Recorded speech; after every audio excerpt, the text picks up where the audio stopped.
நியாயாதிபதிகளின் புஸ்தகம் 18ஆம் அதிகாரம். அந்நாட்களில் இஸ்ரவேலிலே ராஜா இல்லை. தான் கோத்திரத்தார் குடியிருக்கிறதற்கு தங்களுக்கு சுதந்திரம் தேடினார்கள். அந்நாள் வரைக்கும் அவர்களுக்கு இஸ்ரவேல் கோத்திரங்கள் நடுவே போந்த சுதந்திரம் கிடைக்கவில்லை. ஆகையால் தேசத்தை உளவு பார்த்து வரும்படி தான் புத்திரர் தங்கள் கோத்திரத்திலே பலத்த மனுஷராகிய 5 பேரை தங்கள் எல்லைகளில் இருக்கிற சோராவிலும் எஸ்தாவோவிலுமிருந்து அனுப்பி, நீங்கள் போய் தேசத்தை ஆராய்ந்து பார்த்து வாருங்கள் என்று அவர்களோடே சொன்னார்கள். அவர்கள் எப்பிராயிம் மலை தேசத்தில் இருக்கிற மீகாவின் வீடு மட்டும் போய் அங்கே ராத்தங்கினார்கள். அவர்கள் மீகாவின் வீட்டண்டை இருக்கையில் லேவியனான வாலிபனுடைய சத்தத்தை அறிந்து அங்கே அவனிடத்தில் போய், உன்னை இங்கே அழைத்து வந்தது யார்? இவ்விடத்தில் என்ன செய்கிறாய்? உனக்கு இங்கே இருக்கிறது என்ன என்று அவனிடத்தில் கேட்டார்கள். அதற்கு அவன், இன்னபடி மீகா எனக்கு செய்தான். எனக்கு சம்பளம் பொருந்தினான். அவனுக்கு ஆசாரியனானேன் என்றான். அப்பொழுது அவர்கள் அவனை நோக்கி, எங்கள் பிரயாணம் அனுகூலமாய் முடியுமா என்று நாங்கள் அறியும்படி தேவனிடத்தில் கேள் என்றார்கள். அவர்களுக்கு அந்த ஆசாரியன், சமாதானத்தோடே போங்கள், உங்கள் பிரயாணம் கர்த்தருக்கு ஏற்றது என்றான். அப்பொழுது அந்த 5 மனுஷரும் புறப்பட்டு லாகீசுக்கு போய் அதில் குடியிருக்கிற ஜனங்கள் சீதோனியருடைய வழக்கத்தின்படியே பயமில்லாமல் அமெரிக்கையும் சுகமுமாய் இருக்கிறதையும், தேசத்திலே அவர்களை அடக்கி ஆள யாதொரு அதிகாரியும் இல்லை என்பதையும், அவர்கள் சீதோனியருக்கு தூரமானவர்கள் என்பதையும், அவர்களுக்கு ஒருவரோடும் கவை அக்கறை காரியம் இல்லை என்பதையும் கண்டு, சோராவிலும் எஸ்தாவோவிலும் இருக்கிற தங்கள் சகோதரரிடத்துக்கு திரும்பி வந்தார்கள். அவர்கள் சகோதரர், நீங்கள் கொண்டு வருகிற செய்தி என்ன என்று அவர்களை கேட்டார்கள். அதற்கு அவர்கள், எழும்புங்கள், அவர்களுக்கு விரோதமாய் போவோம் வாருங்கள். அந்த தேசத்தை பார்த்தோம், அது மிகவும் நன்றாயிருக்கிறது. நீங்கள் சும்மா இருப்பீர்களா? அந்த தேசத்தை சுதந்தரித்துக் கொள்ளும்படி புறப்பட்டு போக அசதியாயிராதேயுங்கள். நீங்கள் அங்கே சேரும் போது சுகமாய் குடியிருக்கிற ஜனங்களிடத்தில் சேருவீர்கள். அந்த தேசம் விஸ்தாரமாயிருக்கிறது. தேவன் அதை உங்கள் கையில் ஒப்புக் கொடுத்தார். அது பூமியில் உள்ள சகல வஸ்துவும் குறைவில்லாமல் இருக்கிற இடம் என்றார்கள்.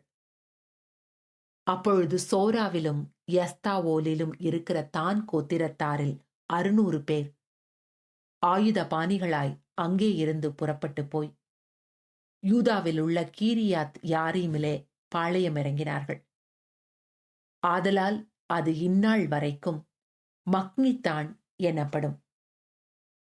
அது கீரியாத் யாரீமின் பின்னாலே இருக்கிறது.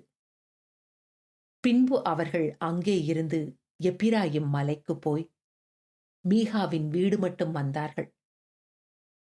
அப்பொழுது லாயீசின் நாட்டை உளவு பார்க்க போய் வந்த 5 மனிதர் தங்கள் சகோதரரை பார்த்து, இந்த வீடுகளில் ஏபோதும் சுரூபங்களும் வெட்டப்பட்ட விக்கிரகமும் வார்ப்பிக்கப்பட்ட விக்கிரகமும் இருக்கிறது என்று உங்களுக்கு தெரியுமா? இப்போதும் நீங்கள் செய்ய வேண்டியதை யோசித்துக் கொள்ளுங்கள் என்றார்கள். அப்பொழுது அவ்விடத்திற்கு திரும்பி மீகாவின் வீட்டில் இருக்கிற லேவியனான வாலிபனின் வீட்டிலே வந்து அவனிடத்தில் சுக செய்தி விசாரித்தார்கள். ஆயுதபாணிகளாகிய தான் புத்திரர் 600 பேரும் வாசற்படியிலே நின்றார்கள்.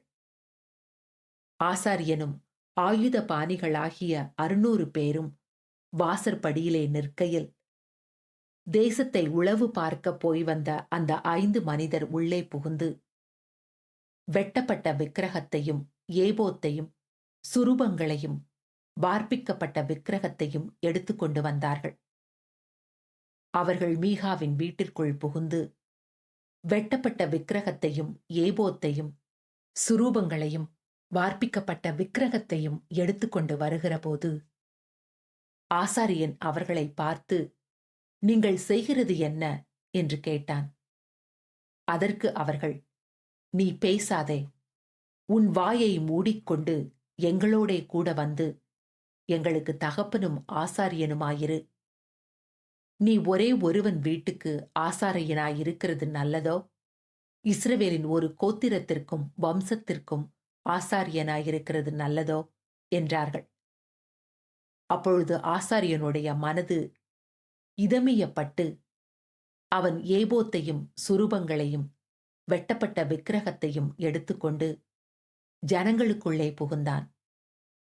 அவர்கள் திரும்பும்படி புறப்பட்டு பிள்ளைகளையும் ஆடு மாடுகளையும் பண்டம் பாடிகளையும் தங்களுக்கு முன்னே போகும்படி செய்தார்கள்.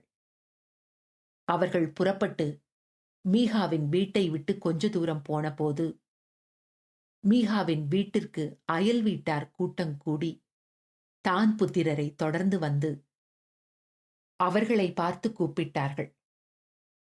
அவர்கள் திரும்பி பார்த்து மீகாவை நோக்கி, நீ இப்படி கூட்டத்துடன் வருகிற காரியம் என்ன என்று கேட்டார்கள். அதற்கு அவன், நான் உண்டு பண்ணின என்னுடைய தெய்வங்களையும் அந்த ஆசாரியனையும் கூட நீங்கள் கொண்டு போகிறீர்களே, இனி எனக்கு என்ன இருக்கிறது? நீ கூப்பிடுகிற காரியம் என்ன என்று நீங்கள் என்னிடத்தில் எப்படி கேட்கலாம் என்றான். தான் புத்திரர் அவனை பார்த்து, எங்கள் காதுகள் கேட்க கூக்குரலிடாதே, இட்டால் கோபிகள் உங்கள் மேல் விழுவார்கள்.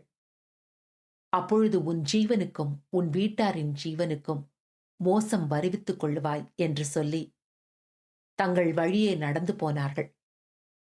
அவர்கள் தன்னை பார்க்கிலும் பலத்தவர்கள் என்று மீகா கண்டு அவன் தன் வீட்டுக்கு திரும்பினான்.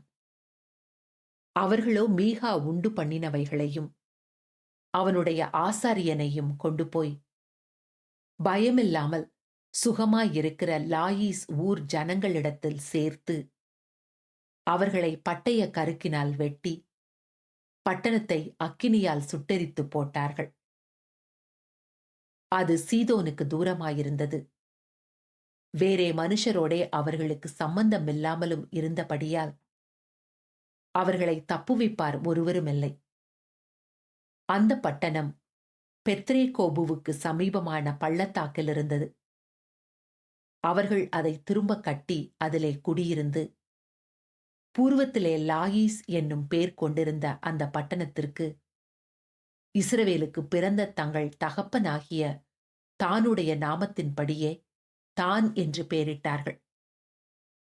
அப்பொழுது தான் புத்திரர் அந்த சுரூபத்தை தங்களுக்கு ஸ்தாபித்துக் கொண்டார்கள். மனாசேயின் குமாரனாகிய கெர்சோனின் மகன் யோனத்தானும் அவன் குமாரனும் அந்த தேசத்தார் சிறைப்பட்டு போன நாள் மட்டும் தான் கோத்திரத்தாருக்கு ஆசாரியராயிருந்தார்கள். தேவனுடைய ஆலயம் சீலோவிலிருந்த காலம் முழுவதும் அவர்கள் மீகா உண்டு பண்ணின சுரூபத்தை வைத்துக் கொண்டிருந்தார்கள்.